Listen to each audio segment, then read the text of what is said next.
Lily Madwhip. Must Die. Chapter 22. The Return of the Trident. My name is Lily Madwhip, and I am a dirt popsicle. No, really, I used to be nothing but a big dirt lump. Imagine being told to blow a piece of your life force into a pile of someone's dug up front yard, and the next thing you know, you're looking at a copy of yourself and she's telling you that you are the dirt. I don't feel like dirt. I hear my own thoughts. I can smell this tight hallway we're all walking in. Are these things a pile of dirt can do? What if there was a worm in the dirt? Is it inside me? Oh, did I mention the hallway? Yeah, we're in this really narrow hall with a long overhead light that just keeps going and going. I've never seen a light this long. It's not typically something I think about, but the topic of conversation with the rest of the people I'm with is way above my pay grade, as my mom always said to me. Like when I'd ask her what she and Dad were arguing about most of the time. My allowance was 75 cents. I used to ask for a raise so these things wouldn't be above my pay grade, and they'd tell me I could get another quarter if I did more chores. I kinda miss chores now. So, here I am holding hands with Dumas, and we're following a bunch of other angels, all decked out in their shiny armor, ready for battle. For the most part, everyone's being quiet, so all you can hear are our footsteps and the clanking of armor bits banging together. When someone does say something, it's in that Latin language they all know and I don't. I think they speak it specifically because I can't. Only Latin I know is Pig Latin. Ude oye, onai igpe atinle? I asked Duma. His dark, empty eye sockets glanced down at me. Just for a moment. If he had eyeballs in his sockets, maybe I could get a read on what he's thinking. But with no eyeballs and no eyebrows or face, really, he's just a blank skull. He looks away.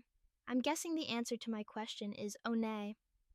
You know, it's a good thing time works differently here in the Vale, I tell him, because you guys all shuffle around in it so slowly, it's a wonder anything gets done. The rest of the group goes even more silent than normal, but continue clanging and clanking down the hall. One of the angels, whose name I don't know, glances back at Duma and me with a frown. Someone finally breaks the awkward silence by saying the magic word. So, then, the topic, whatever it was, starts up again. We've been at this for eons, Duma says, squeezing my hand. I don't disagree. It feels like we've been walking for eons. I don't know if his hand squeeze is meant to be assuring or a signal for me to shut up. My parents always used a hand squeeze for both, but it was always obvious at the time what it was for. Duma is not my parent, and his squeeze does not assure me. It doesn't make me feel like shutting up either. Samael causes mischief. We clean up his mess. Samael kills a totem bear. We clean up his mess. If we rushed headlong into every situation Samael set up, he'd have turned the world on its head centuries ago. Do you remember the Dark Ages? I think that happened before I was born. Well, that was Samael at his worst. The Inquisition, too. The Great Mortality. The war to end all wars, even the Cold War. They were all symptoms of Samael's machinations. I don't know what those things are, but they sound pretty bad. Samael's machinations lead to bad times for the world, it seems. Is that what's coming now? Is he starting another big war? More death? I don't understand what he's planning. And these guys, Duma and Azrael, and the others, they're just marching along like it's all pretty typical.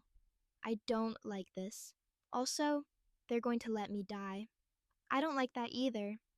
The hallway widens and starts looking more modern. The walls are white and shiny, almost plastic looking. I touch one and it's cold. Also, we went from the long yellow light to a weird, shiny, black ceiling that looks like a television screen. It stretches out over our heads and bright spots appear right over each of us. It's like being in a spotlight that follows you around. Again, I don't like it. This is taking forever, I say, exasperated. The group of armored angels turn around. One pound the gnaw pointy end of his its spear on the floor.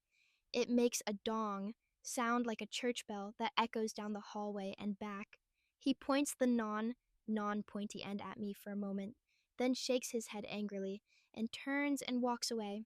Several of the others follow him. The Lady Angel stays, as well as Azrael. Duma, would you kindly silence the child? She asks in an exasperated tone equal to mine. Her petulant whining is not only morale dampening, but could alert our enemies to our presence. Lady, your clanking armor and muttering angel troop is not stealthy, if that's your concern. I don't know where those words came from. They weren't mine. I swear. Duma squeezes my hand again. He starts to say be quiet to me, but he only gets the be quiet part out before Azrael steps forward and interrupts him. If you don't mind, brother, I'd like to walk with the child and ask it some questions. Duma lets go of my hand. Be my guest, he says, with the slightest hint of relief in his voice. I will walk with Nakir. I had a few things I wanted to ask her as well. He nods to the Lady Angel, and they turn and walk away, muttering in Latin to each other. But not pig Latin, just Latin. Azrael and I walk. The rest of the angels march far enough ahead that I can't hear them anymore. Doors appear in the hallway walls. I don't mean like we reach a place where they are. They literally just appear out of nowhere. There's this shush sound, like a sled going down a snowy hill, and then a loud thump as each door sort of slides out of the ceiling and strikes the bottom of the wall where it connects with the floor. Every door seems to be made of white marble, or maybe it's bone. That'd be creepy, but par for the course for this place. Nobody seems the slightest bit worried about this. And then the doors open, and weird people start coming out.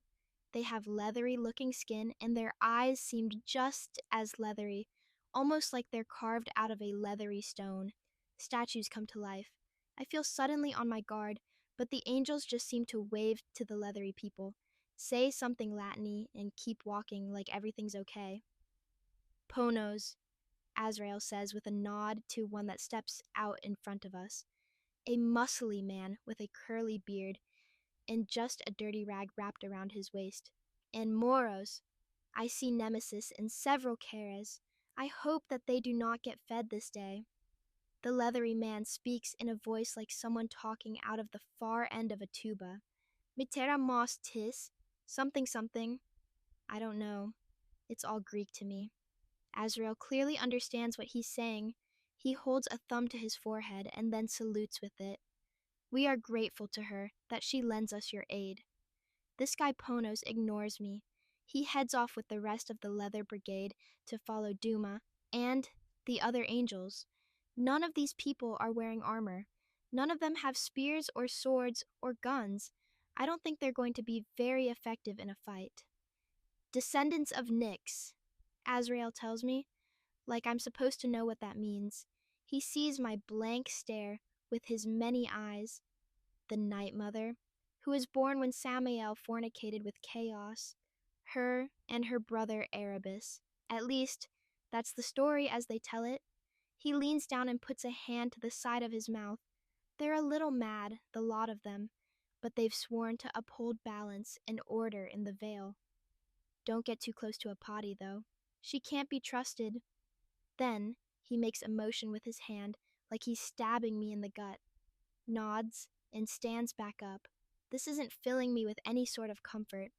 I guess it's not supposed to. I'm just some sort of dirt sacrifice to these people.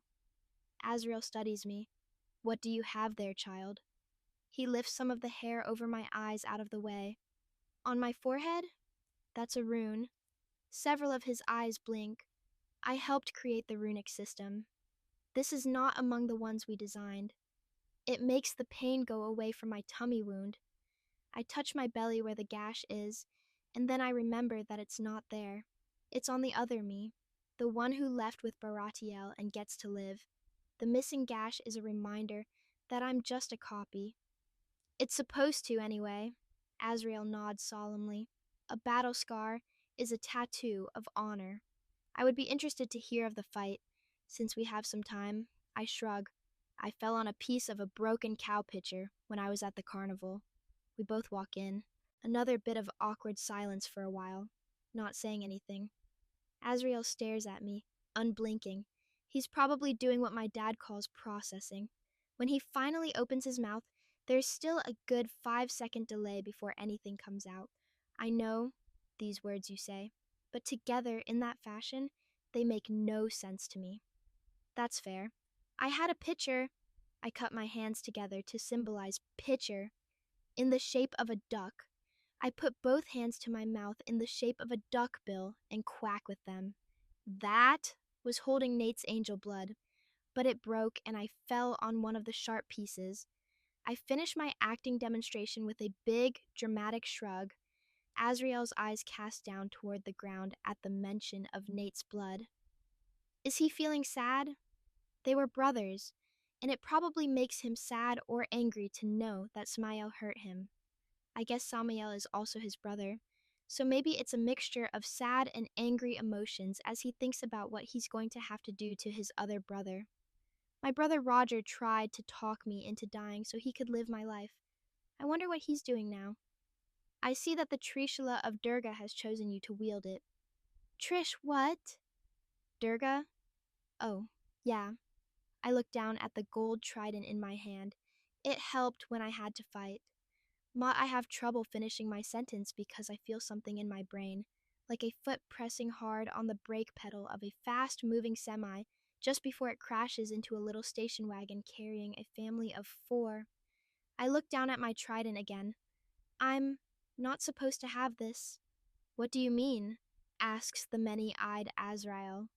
Why do I have the trident of Durga? Didn't I try to take this from myself just a while back and it resisted? I distinctly remember trying to pry it out of my own hands, and it was like pulling on a tetherball pole at school, cemented into the ground. I hate tetherball. What an unfair game. Oh, look at me. I'm taller and can keep hitting the ball over your head until it winds itself all the way around the pole. Grow taller, Lily. I hold the trident out to Azrael. Here, check this out. Try to take it from me. He shrinks away from the handle, putting his hands up to shield himself from it. It's not like I'm going to stab him with it, the silly goose. Oh, look, even the palms of his hands got eyes on them. I wonder what seeing is like for them. Every time he walks, swishing his arms back and forth, I imagine those eyes would get pretty seasick. I move closer. What's the matter with you? I'm not going to poke you with it. Just try to pull it out of my hand. Azrael lurches backward, armor clanking noisily. I dare not touch such a lethal instrument. What does he think it is? An oboe? Now I feel suspicious. Why would an angel be afraid to touch a demon-slaying trident? I squint at him. I wonder what squinting does for someone with 100 eyes. I see the suspicion on your face, he says. I do not fear the wrath of Durga being wrought upon me. I fear what I might do with it. The Trishula is an impressive weapon. Some might say it is too impressive. It was locked away for a reason, the tale of which is not mine to tell, but I can tell you that in the end, Durga pleaded with Samael to take it from her and keep it safe.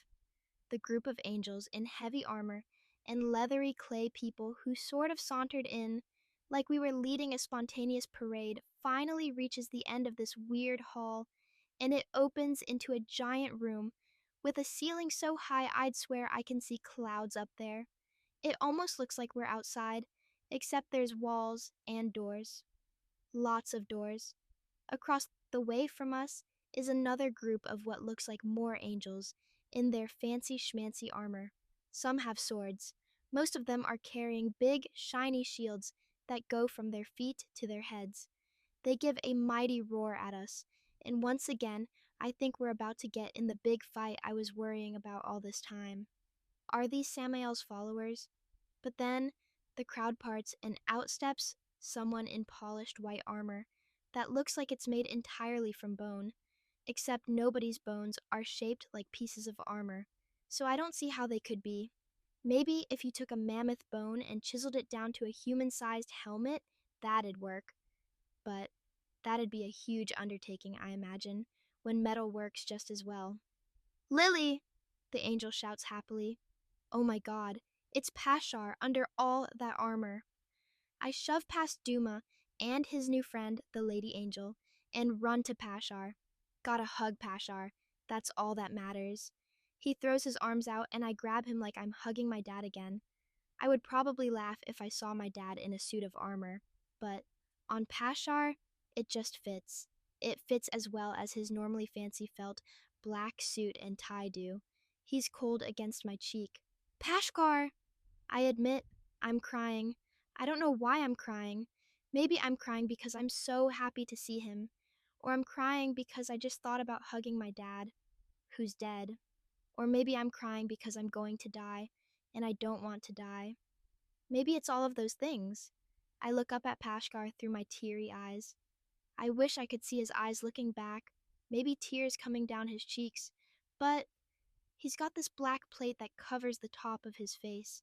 I can see a bright light shining underneath it. That's probably his eyes. Every now and then, the light flickers when he blinks. His mouth is the only thing that I can see. It's smiling down at me, but for the briefest second, it's not. There's a hesitation in his smile, just for a moment. The other angels from both groups come together, and there's tons of brother and brother back and forth as they put a hand on each other's armor like a one-handed distant cousin kind of hug. Even the Lady Angel gets called brother, which is weird, and it makes me wonder if they're just not used to her, or if brother means something different to angels. I'm not gonna ask. Well, maybe I'll ask Paskar. But later. Duma floats over next to me and Pashar. Pashar puts a hand on Duma's chest. Brother, he says, then puts his other hand on my shoulder. Thank you for being there to guide her. I know it isn't easy. What's that supposed to mean? I ask. No, Duma nods. It's not. I give him the stink eye. I'm right here. Pashkar squeezes my shoulder with his bony glove thing. What's it called, a gauntlet? Like the video game where you're looking down at a dungeon and playing a little archer, or a warrior, or a wizard, and enemies just pour out of the walls to kill you. Wizard needs food badly. Man, that game is brutal. They probably invented it in the pit. I have questions, says Pashar to Duma. I understand that you had a run-in with Mott, and Malik has informed us that Abaddon has tunneled into the lower levels of the pit. I highly suspect that Samael has recruited flesh stitchers from Malabulge, who knows what else. None of what you just said is a question, Duma points out. Someone brushes past them both, scraping their metal armor against Duma's and making a sound like two cars grinding against each other. Did you have a run-in with Mott? Pashar asks. Duma dips his chin. Yes, but young Lily here made quick work of him, with the help of one of Azrael's cleaners. He pats me on the head like I'm a dog. Pashar looks at me, then at Duma, then at me again. I think he's probably struggling to believe I could do something like that, but also struggling with the idea that Duma could be lying. It's true, I tell him. Except this isn't Lily, says Pashar. Duma stiffens. How can you tell? Pashar steps back and crosses his arms, which is a difficult feat since they're encased in bony plates. Well, for one thing, unless she took a bath since I was last in contact with you both. She's much too clean, but also she's not carrying her totem. There's a random doodle on her forehead that I can only assume is meant to be a copy of the rune Samael drew on her, but done by someone who didn't know what they were doing. He takes a big sniff with his nose, swaying it around like a shark in the ocean.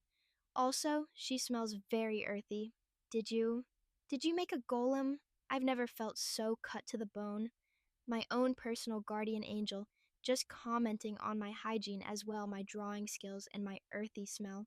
He's got me dead to rights about not having his totem, though. I didn't even think about that. It's good I don't have it, since Samia is gonna kill me, and it would be bad for him to get his hands on that. But I do kind of wish I had it. I'd feel more like me. So where is Lily? Pashar asks. He gives me a quick, dismissive wave. The other Lily. I appreciate that he didn't say the real Lily. She's with Baradiel and her friend, Nathaniel's favored. Someone suddenly shouts, "Attention, please, brothers!" The chattering crowd quickly hushes, except for one person. I would check with Enoch on the matter. And then another angel shushes them, and they humbly whisper, "Sorry," before the room goes completely silent. Now I want to know what this guy Enoch has to say. An especially tall, slim looking angel with skin like canola oil, wearing what I'd say is probably the most modest suit of armor of the lot of them, stands head and shoulders above everyone else. I can't see from here if he's really just 8 or 9 feet tall, or if he's standing on a chair, or maybe even floating above everybody. But he's up there, looking down. His armor is brown. It might not even be armor, it might just be a leather suit. He's got pads on his arms, though, making them look bigger, and long, beautiful brown hair that falls around his shoulders. He holds a crooked stick, unlike everyone else holding swords and spears and shields. Compared to the other angels, he looks rather underdressed. "Brothers," he says in a gentle voice, kind of like Mr. Rogers on TV, "I will not slow our mission with a lengthy speech. Our brothers have strayed from the path, but they are not lost to us. We will guide them back on course, whether it be through love or punishment. I ask only that we strive to minimize casualties among the sleeping." Someone raises their hand. I can see it sticking up past several heads. It's not an armored hand. It's got the gray, leathery skin. "Yes, Oisies?" The angel gestures to the other person. I can't see the person talking, but their voice has that chiseled, metallic ring to it that I heard earlier when I was with Azrael, though it's more feminine sounding and it speaks English, but with a very thick accent. "The children of Nyx ask nothing in return for our support, but would that you consider, once the usurper is himself usurped, we be allowed access to the waking world once again." The angel smiles. It makes my heart thump in my chest.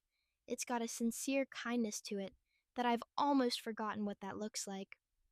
"We welcome an audience with you and yours afterward." I tug on Pashkar's bony sleeve. There's some fabric under it that I can pinch, so it's not like I'm just pulling on the plates. "Who is that angel?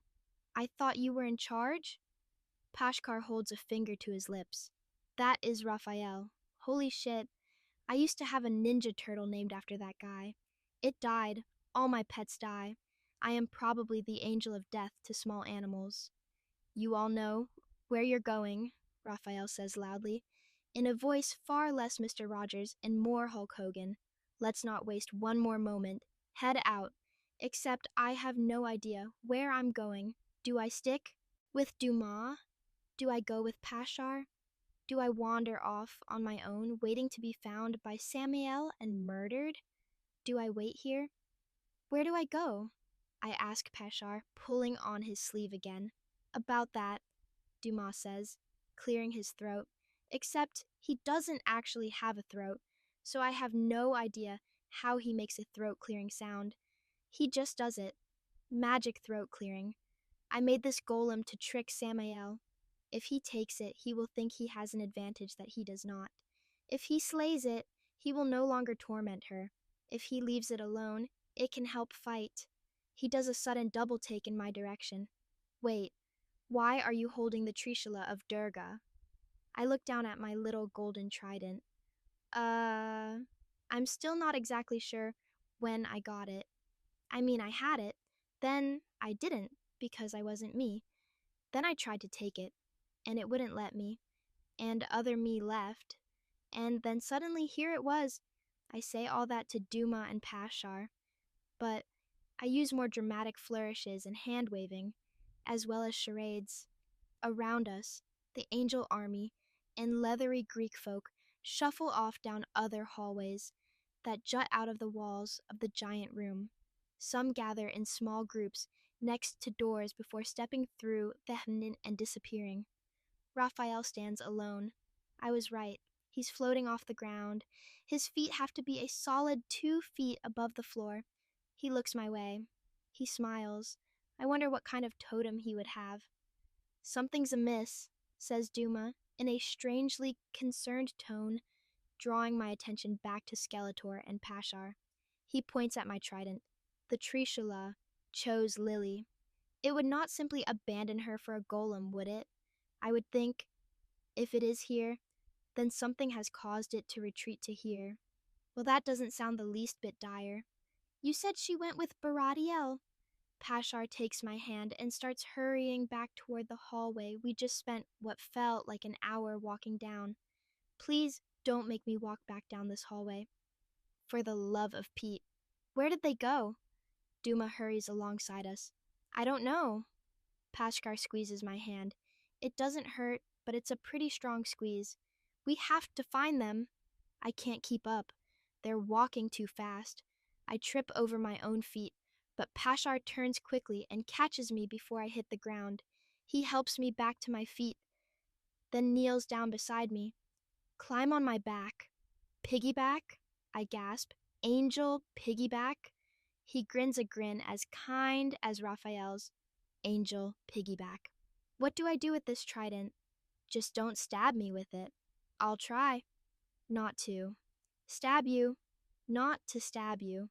The armor he's wearing is slippery and cold, but he holds my legs and I wrap my arms around his neck, with the trident crosswise across his chest plate. I don't hold on too tight because I don't want to choke him or stab him. I made a promise. Then I start thinking about what would people say if I choked out an angel. I bet Hulk Hogan could probably choke out an angel. But that's a scenario I don't think will ever get a chance to happen. Duma races forward ahead of us, much quicker than we were moving before. His robes drag along as he soars just above the floor, his bony toes inches from the ground. Pashar lifts one leg up and steps off like there's an invisible stair. Then he just starts soaring after Duma. The wind from our flying blows my hair in my face, but I hold onto Pashar's neck. All right, we're going to save myself from something. That sounded a lot more dramatic in my head.